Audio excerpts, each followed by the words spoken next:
Baik, Assalamualaikum warahmatullahi wabarakatuh. Perkenalkan, nama saya Fiskar Medani dari kelas B dengan NIM 2109065000014. Nah, di sini saya akan memaparkan atau menguraikan kembali terkait dengan materi mata kuliah perencanaan pembangunan yang telah dibawakan oleh dosen pengampunya, yakni Bapak Muhammad Jamil SE MSI. Nah, sebelum melangkah ke pokok pembahasan, mungkin di sini banyak bertanya-tanya tentang terkait apa itu pembangunan, apa itu perencanaan. Nah, pada video kali ini mungkin akan dibahas terkait dengan 5 pokok pembahasan, yakni ruang lingkup dan konsep dasar perencanaan pembangunan. Yang kedua ada defining local economy development. Yang ketiga ada pendekatan pembangunan perencanaan. Yang keempat ada 3 nilai inti pembangunan, dan yang kelima ada perencanaan pembangunan manusia. Pada kesempatan kali ini, yang pertama itu ada definisi dari perencanaan. Dalam pembahasan definisi, saya mengangkat 3 tokoh, yakni yang mengemukakan pendapatnya mengenai perencanaan. Yang pertama itu ada dari Thomas Sati pada tahun 1992, di mana dia itu mengemukakan bahwa perencanaan sebagai suatu proses sosial dan juga berpikir yang mana menyelaraskan antara yang disimpulkan sebagai suatu kemungkinan hasil dari situasi atau kebijakan saat ini dengan apa yang dianggap sebagai hasil yang diinginkan yang membutuhkan tindakan dan kebijakan baru. Nah, kalau kita lihat dari sisi perencanaan itu dipandang sebagai sesuatu hal dengan membuat kebijakan baru, di mana kebijakan ini akan berkesinambungan dengan kebijakan di masa yang akan datang.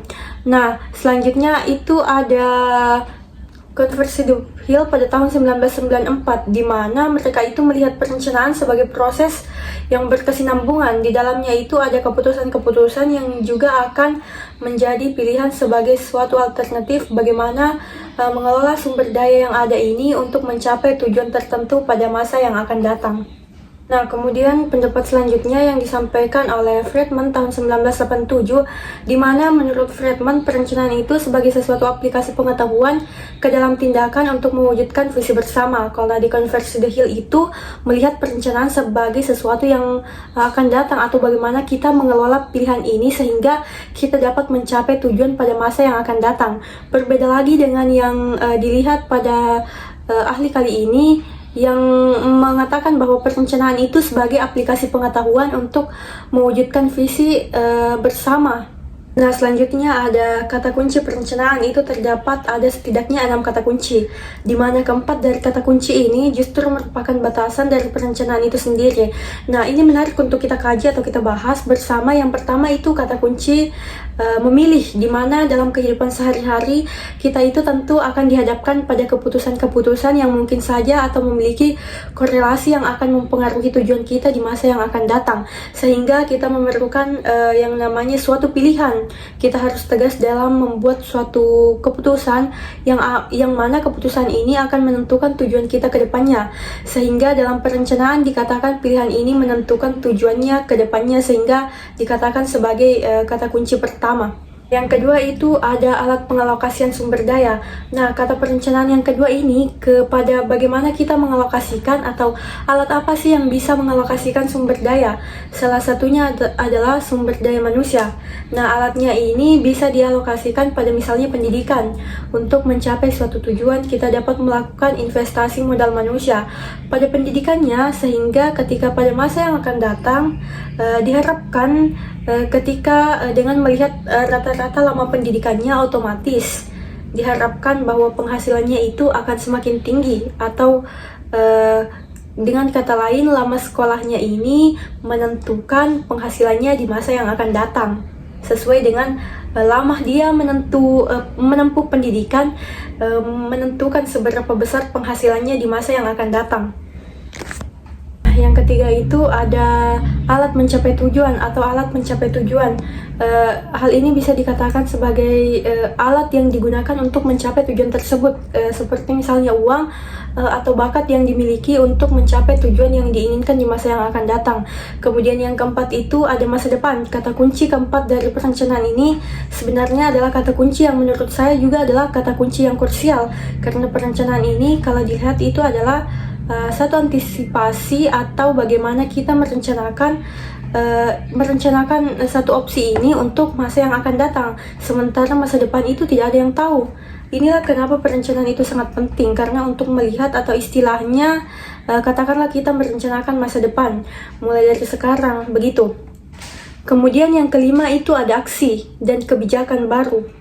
Nah, dalam perencanaan ini selalu ada saja atau kebijakan-kebijakan baru yang diambil untuk mengingat bahwasanya perencanaan itu dibuat ketika kita belum puas atau memiliki keinginan yang mana kita berharap di masa depan itu kita akan jauh lebih baik, sehingga kita melakukan perencanaan sebaik-baiknya mulai dari sekarang untuk sesuatu di masa yang akan datang.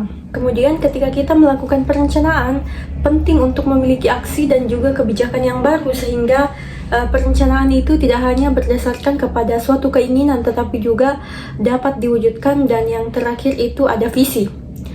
Besarnya di mana tadi disampaikan oleh Friedman bahwa penting untuk dalam perencanaan itu melihat visi. Ketika kita melihat bahwasanya kita dihadapkan pada suatu perencanaan yang mana ada perencanaan pribadi dan perencanaan bersama atau visi bersama, katakanlah ini hal yang satu ini hal pribadi, kemudian yang kedua ini hal bersama, maka kita akan mendahulukan kepentingan bersama terlebih dahulu. Nah, itulah tadi yang disebutkan kata kunci 6 kata kunci perencanaan.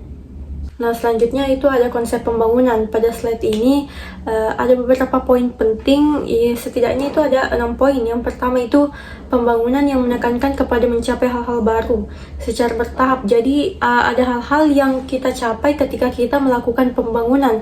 Yang kedua ada evolusi atau pengjawatan ketika kondisi mendasar atau tersembunyi. Nah, dalam hal ini seperti kita ada perubahannya dari mungkin awalnya itu kecil yang lama-lama menjadi besar, atau katakanlah pembangunan dalam artian kecil. Sebagai contoh mungkin saya ambil yang lebih mudah. Misalnya ketika awalnya tabungan kita itu hanya 5 juta, lama-lama dia naik menjadi 10, kemudian 11, 12, 13, lama-lama menjadi 20 juta. Nah, dalam hal ini terjadi evolusi yang jauh lebih baik, di mana nantinya ketika ada sepanjang nilai sudah bagus, kita bisa membeli barang yang kita inginkan. Nah, konsep pembangunannya kurang lebih kepada bagaimana peningkatan itu terus-menerus terjadi dari yang awalnya ngestak di bawah, lama-lama itu terus meningkat. Nah, yang ketiga itu ada pertumbuhan atau kemajuan kondisi. Nah, kalau kita berbicara mengenai pembangunan, itu tidak lepas dari adanya pertumbuhan. Nah, pertumbuhan dan pembangunan ini sebenarnya itu merupakan satu kesatuan, suatu hubungan yang memiliki hubungan timbal balik atau saling melekat satu sama lain.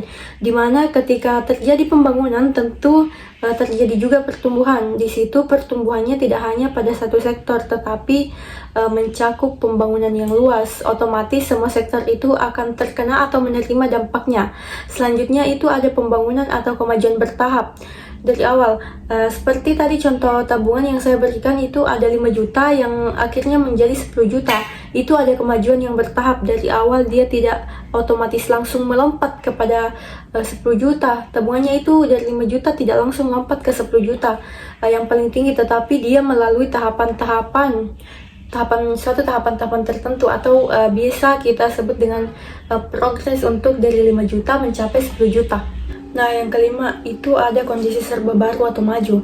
Nah, ketika kita atau kalian itu terjadi pembangunan, akan ada kondisi yang baru, akan ada kemajuan yang kita rasakan, baik itu dari segi perekonomiannya atau bisa dilihat dari bagaimana teknologi yang digunakan.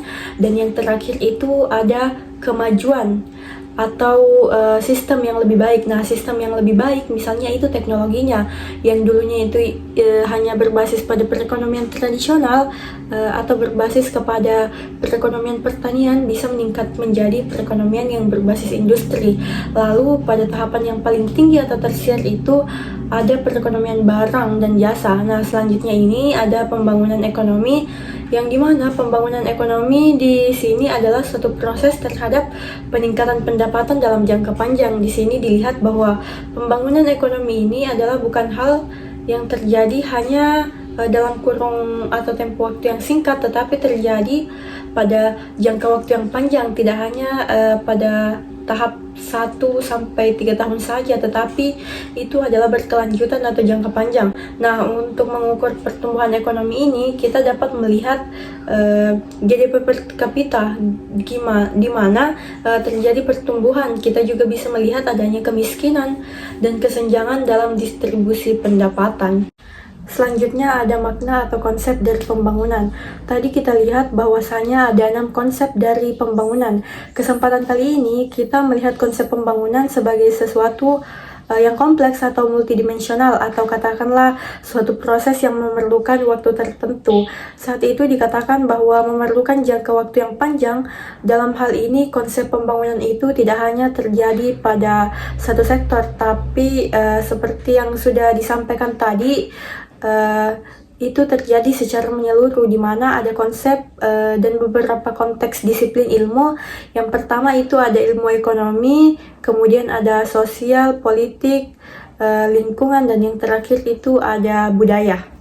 Baik, selanjutnya itu ada defining lokal ekonomi atau mendefinisikan ekonomi lokal. Yang pertama itu ada poin pembangunan ekonomi. Itu menetapkan standar hidup minimum untuk semua dan meningkatkan standar dari waktu ke waktu. Jadi kita lihat ternyata bahwasanya untuk mendefinisikan ekonomi lokal itu ada tahapannya, ada di dalamnya dia menetapkan standar minimum dari waktu ke waktu, yang mana standar hidup itu meningkat seiring dengan meningkatnya pendapatan, yang kemudian selanjutnya itu ada ekonomi development reduce inequality. Yang ketiga dan yang terakhir itu ada ekonomi development and standing research as and production, atau katakanlah di situ pembangunan ekonomi itu mempromosikan atau mendorong pengusaha atau pengguna juga produksi sumber daya yang berkelanjutan, yang tidak kepada pembangunan ekonomi yang hanya terjadi dalam tahap atau waktu yang singkat tetapi berkelanjutan, yang mana juga disebutkan di sini memperlihatkan lingkungannya, bagaimana pembangunan ekonomi itu artinya pembangunan ekonomi itu tidak merusak lingkungan tetapi kepada pembangunan yang hijau atau grand local economy. Nah, selanjutnya ini ada teori pertumbuhan ekonomi. Ini menarik untuk kita kaji atau kita bahas, yaitu ada 3 bahasan. Yang pertama itu pertumbuhan ekonomi klasik. Itu ada pada yang dijelaskan, yang mana ada tokoh di dalamnya, yakni Adam Smith. Di situ juga ada dijelaskan mengenai pembagian kerja. Yang kedua itu ada pembangunan ekonomi modern, yang mana dalam model dan peningkatan sumber daya manusia, tokoh yang dikenal di sini itu adalah Harold Domart, di mana keduanya ini melihat bahwa investasi dan tabungan itu penting untuk meningkatkan pertumbuhan ekonomi. Yang ketiga itu ada pertumbuhan ekonomi neoklasik atau penambah penyedia faktor produksi, yang mana toko yang terkenal itu ada Solo tahun 1957. Baik, selanjutnya ada 3 nilai inti pembangunan. Yang pertama itu kecukupan, yang kedua jati diri, dan yang ketiga itu kebebasan. Nah, yang pertama itu ada kecukupan, di mana kecukupan dia untuk dapat mampu memenuhi kebutuhan dasarnya seperti kebutuhan pokoknya. Kemudian yang kedua itu ada jati diri atau menjadi dirinya sendiri, menjadi manusia seutuhnya. Kemudian yang ketiga itu ada kebebasan dari sikap menghamba, atau biasa kita sebut dengan kemampuan untuk memilih sesuatu yang dia inginkan untuk kepentingannya di masa yang akan datang. Selanjutnya ada teori dari pertumbuhan dan pembangunan. Yang pertama itu ada neoklasik, teori ekonomi neoklasik. Yang pertama itu ada basic sector, yang mana itu ada agregat atau katakanlah dalam basic ekonomi, agregat atau makro, ada 2 sektor regional ekonomi. Kemudian untuk definisi of development itu dilihat sebagai suatu proses meningkatnya laju pertumbuhan ekonomi per kapita. Kemudian selanjutnya itu ada ide atau esensial esensial dinamik. Nah, esensial dinamik itu kepada bagaimana si tabungan dan investasi ini mendukung pembentukan modal, dan yang keempat itu di bawahnya ada sesuai atau di sini kekurangannya, di mana model atau teori ekonomi klasik ini hanya menekankan pada model sisi penawaran atau disebut supply. Model terakhir itu ada application, bagaimana sih atau apa aplikasi yang dapat mengaplikasikan, bagaimana aplikasi itu dapat dilakukan, di mana pemerintah itu harus mempromosikan kawasan pasar bebas dan bagaimana integrasi ekonomi dan juga sosial dalam kesetaraan dualisme spesialis. Nah, selanjutnya itu ada teori base ekonomi. Nah, kalau di teori base ekonomi itu ada pada bidang sektor ekspor atau sektor dasar dan non-sektor lokal atau perumahan. Dalam hal ini, apakah barangnya ini dikatakan diekspor atau apakah barangnya ini dikatakan impor atau lokal. Kemudian ada definisi atau definition of development, di mana kalau pada teori ekonomi ini dikatakan pendapatan atau employment, dan kemudian untuk ide atau esensial dinamik itu dia melihat bahwasanya perubahan terhadap perubahan eksternal dalam ekonomi, permintaannya dibawa. Kemudian yang keempat itu kekurangan. Nah, di sisi kekurangan itu dikatakan bahwa pemahaman paling populer tentang pembangunan ekonomi di Amerika Serikat dan alat sederhana untuk prediksi jangka pendek. Kelemahannya ini tidak memadai atau tidak relevan memahami pembangunan jangka panjang. Kemudian bagaimana aplikasinya, di situ dikatakan bahwa harus ada rekrutmen industri dan promosi untuk ekspansi ekspor, dan didefinisikan perluasan industri dasar yang ada itu harus ada institusi impor dengan hubungan antara industri dasar dan non-dasar, dan pengembangan infrastruktur untuk ekspansi ekspor. Selanjutnya itu ada teori cycle produk. Yang pertama itu yang ini produknya baru dan juga ada standar. Kemudian definisinya itu bahwasanya definisinya berkelanjutan, di mana terjadi penciptaan dan difusi produk baru. Kemudian untuk esensial dinamiknya itu dilihat bahwa inovasi pengembangan produk baru, kemudian dari seginya, kemudian kekurangannya itu populer untuk memahami pengembangan di kalangan peneliti, atau katakanlah di sini kekurangan dan kelebihannya. Kemudian untuk application atau aplikasi, bagaimana sih pengetahuan dia ini untuk melihat pada pengembangan strategi promosi inovasi. Selanjutnya itu bagian D, lokasi teori. Pada lokasi teori ini melihat bahwasanya bagaimana sih atau seberapa besar lokasi ini atau seberapa penting lokasi ini, dan kenapa sih kita memilih lokasi ini. Misalnya ketika kita ingin melakukan pendirian suatu sekolah, kita ada opsi-opsi, di mana opsi yang pertama itu perdesaan atau perkotaan. Nah, ketika kita memilih daerahnya ini, kita harus mengetahui seberapa penting atau apa yang ingin kita cari sehingga kita akan membangun sekolah di sini. Misalnya katakanlah saya ingin membangun sekolah karena saya melihat bahwa masih banyak generasi saat ini yang belum mengenyam pendidikan, terutama pada kalangan anak muda atau kalangan anak-anak yang berada pada daerah pelosok. Nah, kalau kita memiliki persepsi atau pemahaman seperti tadi, maka otomatis kita akan melakukan pendirian atau memilih lokasi pada saat itu, karena di situ karena pada saat itu dominan lebih banyak anak-anak atau lebih banyak sumber daya manusia yang belum terdidik atau belum menempuh pendidikannya ketimbang anak-anak yang berada di perkotaan. Selanjutnya itu ada center place theory, di mana ada 2 poin. Yang pertama itu poin pusat pasar yang lebih tinggi. Kemudian yang kedua itu ada pusat aktivitas ekonomi, yang mana pasar ini penting dalam proses pertumbuhan dan pembangunan. Karena di pasar itu terjadi perputaran perekonomian, atau katakanlah di pasar itu terjadi suatu aktivitas yang mana bisa menambah perekonomian suatu negara, sehingga kita sangat penting untuk melihat suatu tempat ini, apakah tempat ini cocok atau tidak menjadi suatu pasar yang lebih besar lagi dan bisa menjadi pusat atau justru bisa menjadi pusat aktivitas ekonomi. Itu ada dari translating into praktis. Yang pertama, bahwasanya interaksi model ini berdasarkan pada teori lokasi dan juga tentang tenaga kerja, maka polis dan program untuk membuat investasi perusahaan dan pembelian dan juga entrepreneur itu lebih efektif. Dan yang ketiga, dengan menawarkan intensif dan juga subsidi. Kemudian di bagian B ini ada new market model, dan dalam perekonomian ada target pasar yang ingin tercapai, ada potensi yang tidak terrealisasikan karena persoalan persepsi di dalamnya, ada juga karena persoalan misinformasi. Yang kedua itu dibutuhkan investasi ulang atau investasi baru pada kota atau daerah yang rendah pendapatannya. Dalam hal ini kita bisa memberikan subsidi selanjutnya. Baik, yang terakhir itu adalah teori model local economy development planning.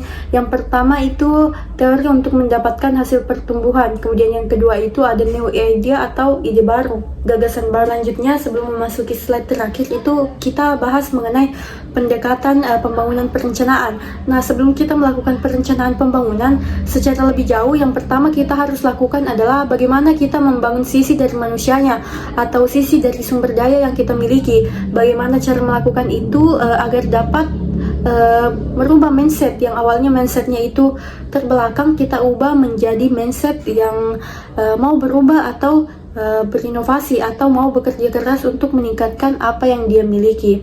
Nah, ketika mindsetnya ini sudah berubah, itu kita ubah lagi menjadi suatu tindakan yang nyata. Suatu tindakan yang nyata sehingga tujuannya itu bisa tercapai. Dalam hal ini setidaknya itu ada 3 nih perencanaan. Yang pertama itu ada top down, yang kedua ada bottom up, yang ketiga ada hybrid. Dan ketiga yang saya sebutkan tadi, mungkin ada yang bertanya yang mana sih yang paling bagus. Nah, kalau yang paling bagus sendiri itu yang saya katakan itu hybrid. Tapi sebelumnya kita akan membahas mengenai top down itu sendiri. Apa sih itu top down? Top down itu adalah suatu perencanaan dari atas ke bawah, dari pemerintah yang menentukan kebijakan yang mana yang lebih tepatnya contohnya itu untuk mengatasi kemiskinan dan pengangguran. Selanjutnya ada bottom up, di mana bottom up ini dari bawah ke atas. Misalnya itu dari daerah melihat bagaimana sih pengangguran atau pengangguran itu biasa atau bisa meningkat indeks pembangunan manusianya. Nah, kemudian yang terakhir atau yang saya katakan tadi sebagai jenis perencanaan yang lebih baik atau yang paling baik daripada keduanya, kan ada 3 tadi, yang top down, kemudian bottom up, kemudian hybrid. Ini adalah penggabungan antara top down dan juga bottom up, di mana hybrid ini diberi atau jauh lebih efisien dan jauh lebih fleksibel di antara kedua tadi ini, top down dan bottom up. Jadi hybrid ini gabungan dari keduanya, top up, top down dan bottom up. Baik, yang saya bahas pada slide terakhir saya yakni perencanaan pembangunan manusia, di mana pendekatan ini merupakan kombinasi dari pendekatan pertama dan yang kedua. Tadi yang saya disebutkan ada top down, bottom up, dan hybrid. Kemudian pendekatan ini kombinasi dari keduanya, di mana dalam aplikasinya dapat dilihat dari 2 sisi, yaitu sisi IPM atau indeks pembangunan manusia yang ditargetkan dari sisi komposisi anggaran per sektor daerah yang dialokasikan. Keseimbangan antara 2 sisi tersebut merupakan perencanaan yang bisa disebut realistis. Teman-teman sekalian, mungkin itu tadi beberapa yang sudah saya jelaskan di awal. Hingga detik ini atau pada slide terakhir ini, lebih dan kurangnya mohon dimaafkan. Apabila terdapat kesalahan mohon dikoreksi, dan terima kasih atas kesempatan yang telah diberikan kepada saya untuk menyelesaikan tugas perencanaan pembangunan ini. Akhir kata, wabillahi taufiq wal hidayah. Wassalamualaikum warahmatullahi wabarakatuh.